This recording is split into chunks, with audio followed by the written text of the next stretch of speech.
Good afternoon, everyone. My name is O'Neil Jackson. I'm the Interim Chief of Police for Glenn County Police Department. Thank you for being here. Today I will provide updates on our investigation into incidents involving Trent Lemkamp that occurred on St. Simon's Island. I'm thankful, as is the victim and his family, for the hard work of the law enforcement officials that have been involved in this investigation. And with that, I'd like to read a statement that was provided to me by the Lemkamp family. Trent is transitioning. He's beginning the next step of his care, and we ask that you continue to pray for Trent. The family would like to state that they're in full cooperation with this investigation and the efforts of all the law enforcement officers.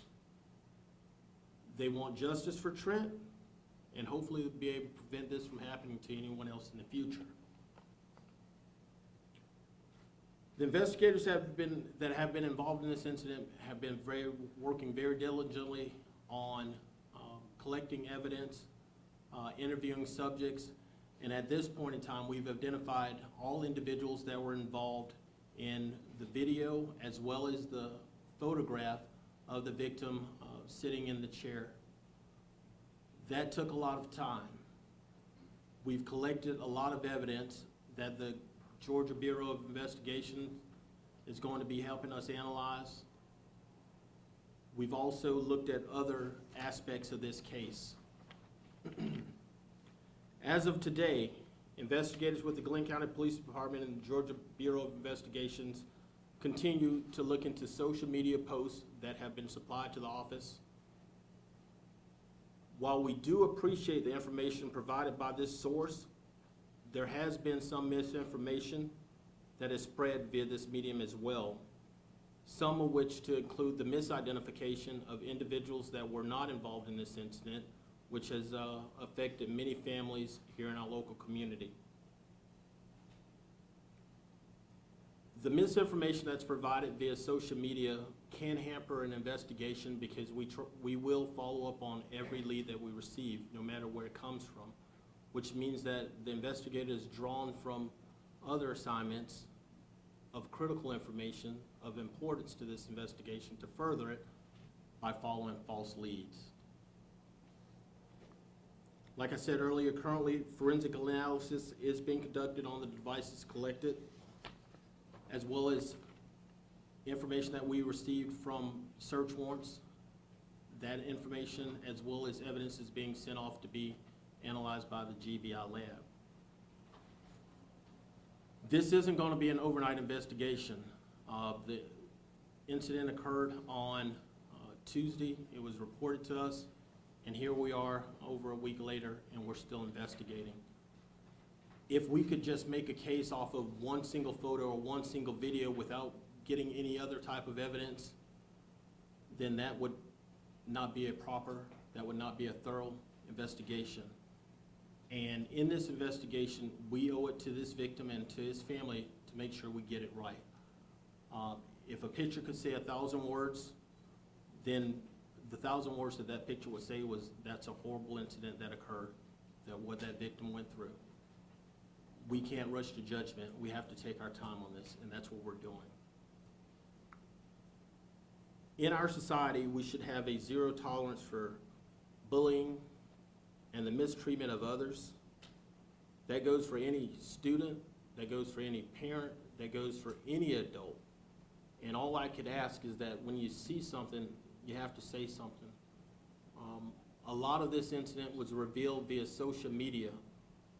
There were a lot of juveniles that were at both of these incidents, and nothing was spoken when they were occurring. So I would ask that folks not be afraid to speak up. This incident may not have even been reported if the victim didn't end up in the hospital, which is really sad.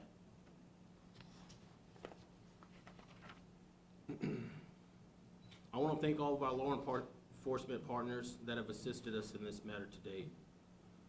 The Georgia Bureau of Investigations, our District Attorney's Office, the Glenn County School Police, as well as the Federal Bureau of Investigations. That's all I have to say. Chief, would the people whose home this took place at, would they be responsible for anything? Would they possibly be facing criminal charges as well? So we're not taking anything off the table. We're looking at this investigation from a holistic point of view. Not only the parents that the home that this occurred in, but we're also looking into where the alcohol was obtained from, as well as any type of narcotics. We also know that this has been named a hazing investigation by your department. Originally logged as an assault call when it was put into the CAD system for your dispatchers, and then named a hazing incident in a press release for you all. According to our legal experts, this case doesn't fit the Georgia law for hazing. Is this still a hazing investigation for investigators? I would agree with you. This does not meet Georgia code for hazing because it doesn't involve a public school event or organization that's related to a school. Our victim was an adult, as you're aware.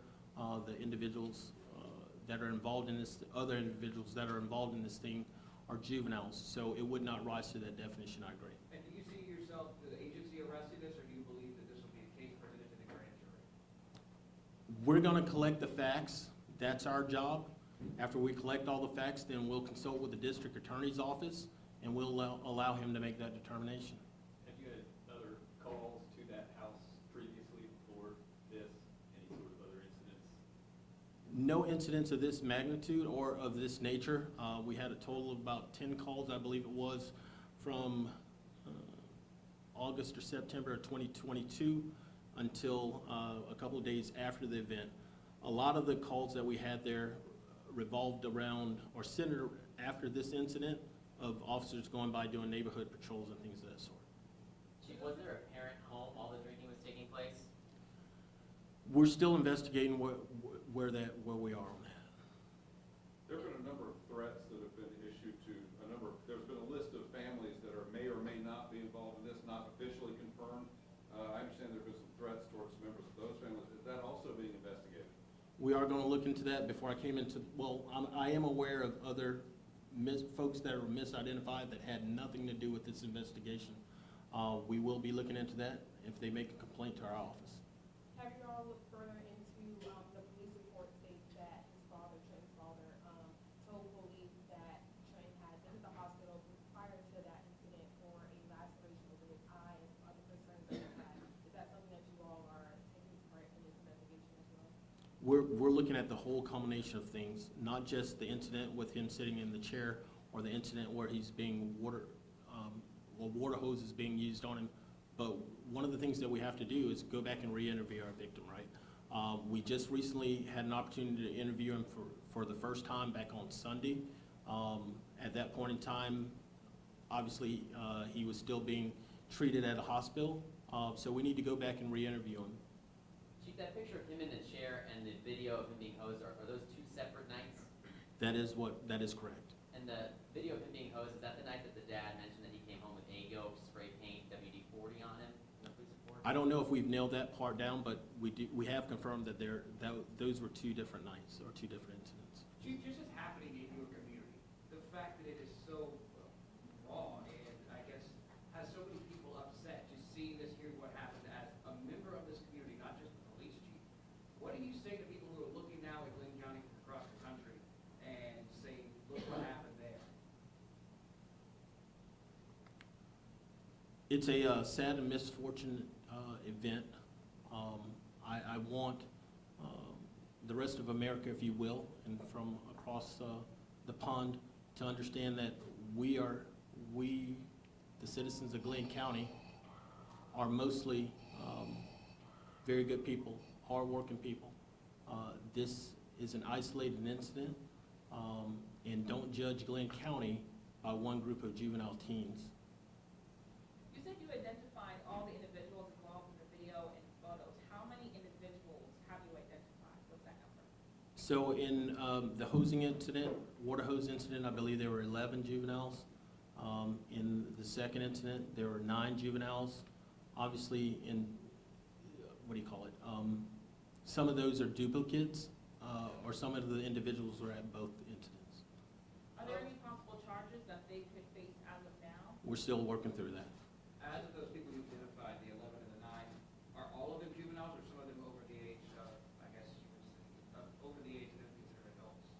None of the individuals that we've identified would rise to that level. Chief, And just to out of clear those up a individuals, from the 11 juveniles to the 9 juveniles, were those some of the same juveniles that were named from the 3 dropping Trenton off at the hospital that night? They were. Chief, just to clear up a misconception that's online, and I apologize if you already answered this and I missed this, but a lot of people were posting that the victim was on the spectrum or, had a mental disability. Is that something that's true? I just want to see if you can fact check it. So we have interviewed the victim as well as his family. There is no information that we've been provided to support that claim. Thanks. Chief, has the family expressed any interest in wanting to press charges at this point? They are fully cooperative with this investigation.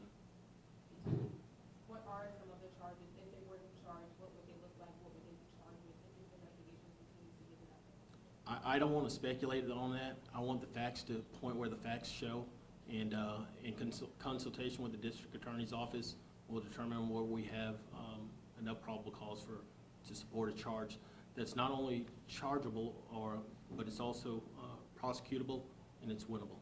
Can you tell All us? right, we've only got time for 2 more questions. He's a busy man and we've got to go. We have a lot of things to take care of. Can you tell us how many search warrants have been executed and in how many locations? I think that provides too much information in regards to the investigation. I'm not going to release that at this time. Chief, disregarding that, because I think you probably would like to let people in this community know you are here to speak to them and answer their questions about this, and aren't too busy to do that. What do you say to those people, especially those hundreds that gathered at that vigil the other night? The DA's office is asking for patience here, but they remember another case here where it took 74 days for someone to be arrested. What do you say to the people in this community that are so upset that this took days to come out into the public, and now we're a week later, and they say that arrest is overdue? This event took days to come out to the public out of respect for the victim's privacy. We looked at that. It was requested of us, and this was an incident that was isolated that we believe that we had no other public threat going on. Is there any surveillance video? Is there From the surveillance? hospital? From the hospital? Yes, there is. Is there clarity to it, or is it? I have not viewed it personally. The investigators are working with that. I'm working with the hospital staff on that. That video has already obviously circulated social media. Is that something that you all, as the police department, plan to release on your behalf, or is that something that? I missed your question. The video of social media has already circulated on social media, the video of Trenton being water hosed. Is that something that you all, as the police department, plan to release from the department itself? Once we can, obviously, like you said, it's in the public forum on social media, but we're going to retain what we have here. Chief, all these kids went to Glen Academy. Are you going to be working with the school at all on trying to address this kind of behavior? We've been working with Chief Rod Ellis with the school police on this investigation. That will be up to the school as far as what type of actions they take. All right. Thank y'all all Thank very you. much.